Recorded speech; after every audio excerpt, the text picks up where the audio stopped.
Hello. Today we're going to talk about giving up on happiness and embracing wonder by Monica Parker and Big Think. Let's get into it. We are a world obsessed with happiness. We have chief happiness officers and world happiness reports. Many self help genres are focused on happiness as the end goal. Even America's founding documents say the pursuit of happiness. I mean, happiness seems like such a good goal, but I'm not sure that happiness is something that we should chase after. And there's definitely negative sides like toxic happiness.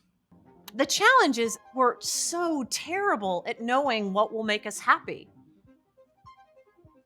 And frankly, when you look at headlines, when you look at the state of the world, happiness doesn't always seem like a realistic emotion.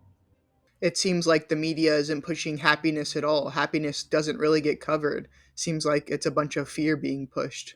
But maybe that's just me.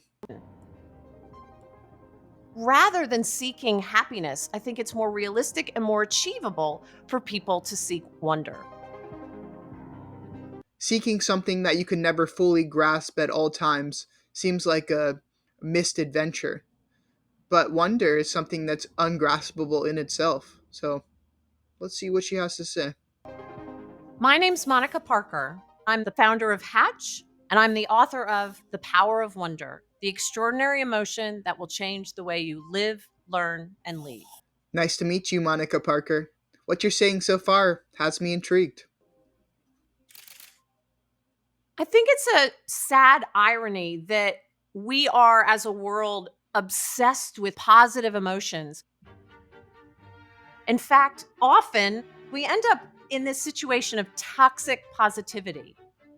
What toxic positivity does is it really takes away the ability for us to experience the full richness of our emotional portfolio. We can't be happy at all times. Happy is just an emotion, and emotions are fleeting.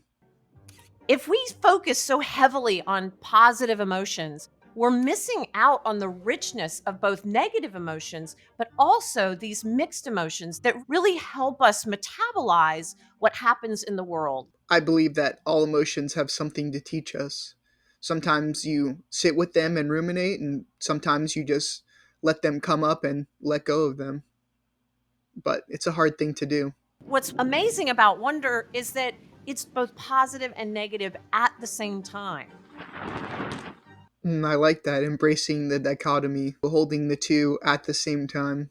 Wonder is not just this positive, self transcendent experience. There is a certain level of conflict. Think of a butterfly coming out of a chrysalis.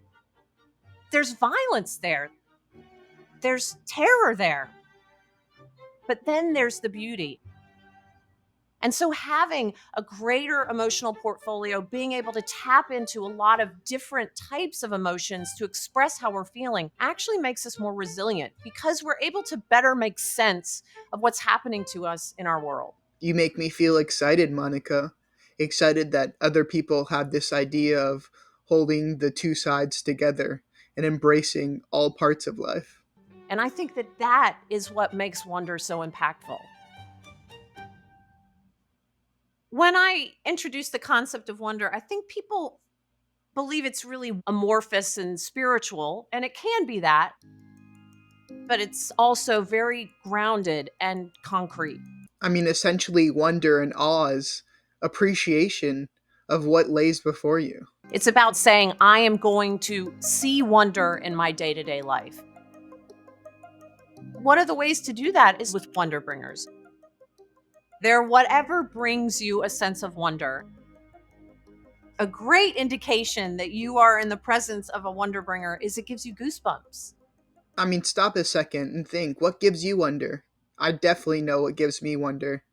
I love riding my bike, going a little bit slower and not riding a car and embracing all the surroundings that I pass because you kind of miss that when you're in a car.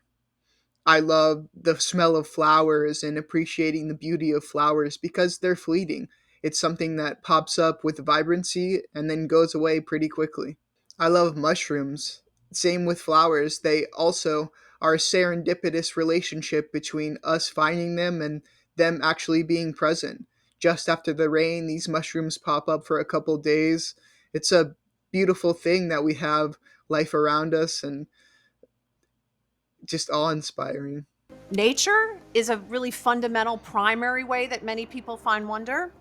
The vastness of the ocean brings me wonder. We then have social. We can find a sense of wonder from the people around us, our families and our friends, or a charismatic speaker could be a social wonder bringer. I've definitely gotten wonder from speakers, but more specifically, I love babies. The pure innocence that they have, just being raised in this world, brings me so much wonder. And then we have cognitive.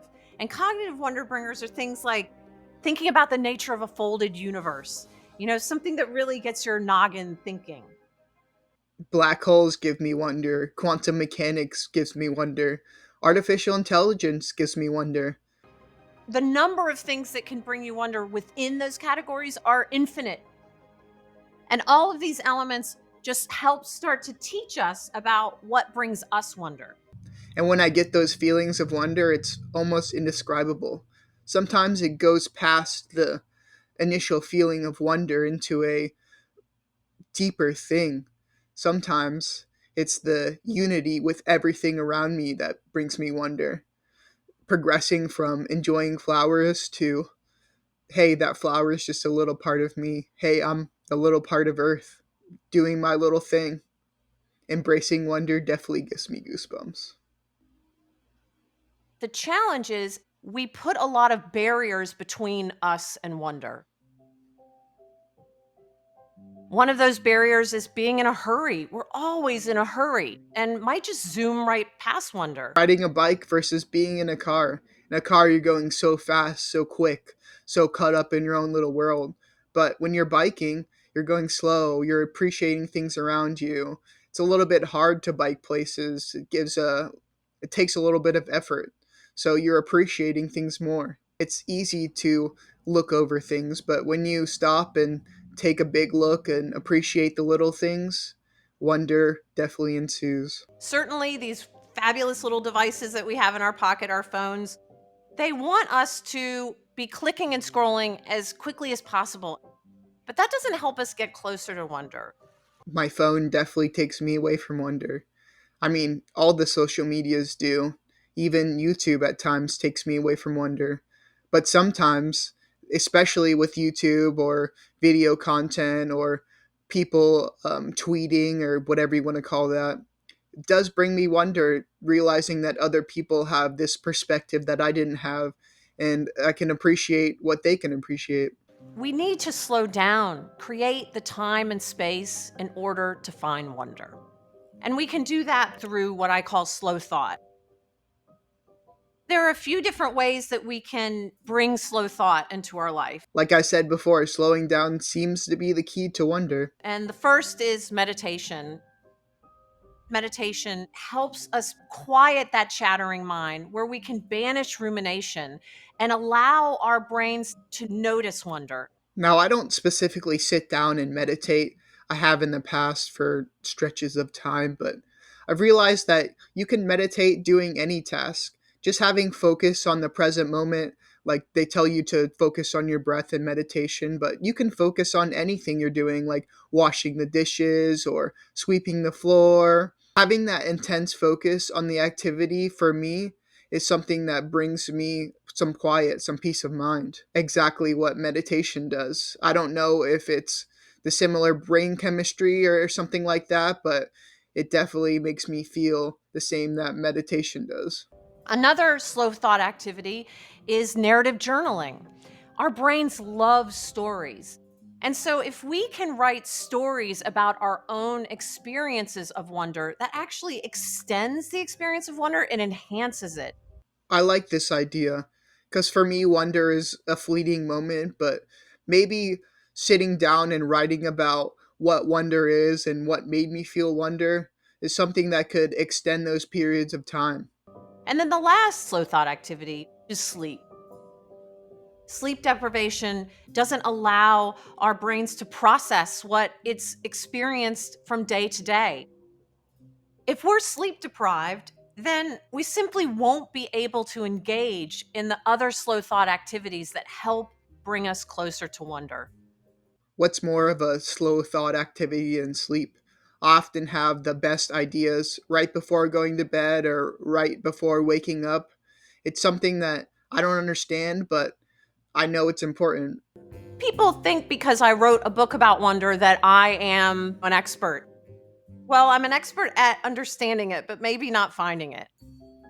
I am not a Wonder Jedi Master. I am still on this journey with everyone else. And so every day I make a conscious decision to try to slow down, to find the beauty in the quotidian. And with that, I'm no expert either. But it brings me to this important thought.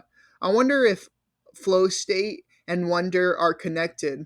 Flow state is when you're doing some task that's relatively easy for you, you've done a bunch of times, and you get in a rhythm to the point where you maybe feel out of body or the time flies by. It happens in a car, it happens to professional drivers, happens to me on the bicycle.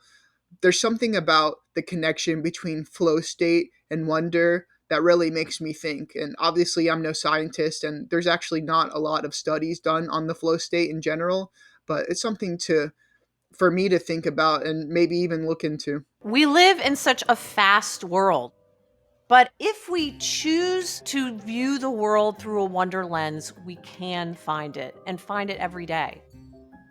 I hope this video brought you wonder, or maybe made you think about what you can prioritize in life to slow down a little bit. If you're not already a cult member, hit those buttons below. I've never really explained myself about the cult thing, so here it is. We're trying to build a good cult, or just me in general. So I'm trying to invert what cult means because it's such a bad word, but cult shows up everywhere. Culture. No abuse, no manipulation, believe in what you want, community focused, different perspectives welcome, help one another, strong goals for the individual, and the golden rule do unto others as you would want done unto yourself. Thank you, and I'll see you next time.